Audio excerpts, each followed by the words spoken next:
بسم اللہ الرحمن الرحیم۔ ام المومنین حضرت زینب بنت حجش رضی اللہ تعالیٰ عنہ۔ جو ناظرین ہمارے چینل پر نئے آئے ہیں ان سے گزارش ہے کہ چینل کو سبسکرائب کریں اور بیل آئیکن پر کلک کریں تاکہ ہر نئی ویڈیو آپ تک بآسانی پہنچ سکے۔ اگر ویڈیو پسند آئے تو ویڈیو کو لائک کریں اور شیئر کریں۔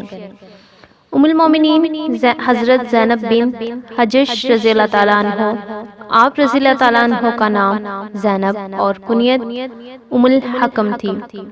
والد کا نام حجش تھا، والدہ کا نام امیہ تھا، قبیلہ قریش سے تعلق تھا۔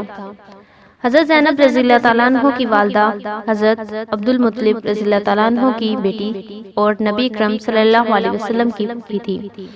اس طرح حضرت زینب رضی اللہ تعالیٰ عنہ بنت حجش حضور صلی اللہ علیہ وسلم کی پھوپھیزاد بہن تھی۔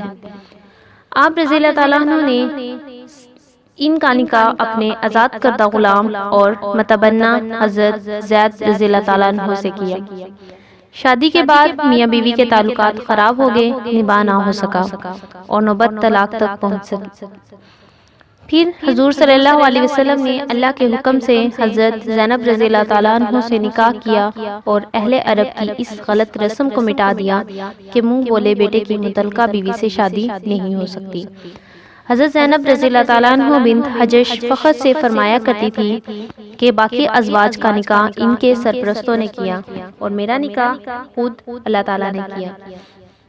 حضرت زینب رضی اللہ تعالیٰ عنہ بڑی قناعت پسند اور سخی تھی۔ حضرت عائشہ آپ کے بارے میں فرماتی ہیں کہ حضرت زینب رضی اللہ تعالیٰ عنہ سے بڑھ کر نیکوکار، عبادت گزار، خدا سے ڈرنے والی، سچ بولنے والی، اپنے ہاتھ کی کمائی سے صدقہ کرنے والی اور خدا کا قرب ڈھونڈنے والی کوئی خاتون نہیں۔ آپ رضی اللہ تعالیٰ عنہ نے اپنا کفن خود تیار کیا اور وہی آپ رضی اللہ تعالیٰ عنہ کو پہنایا گیا۔ آپ رضی اللہ تعالیٰ عنہ 20 ہجری میں فوت ہوئی۔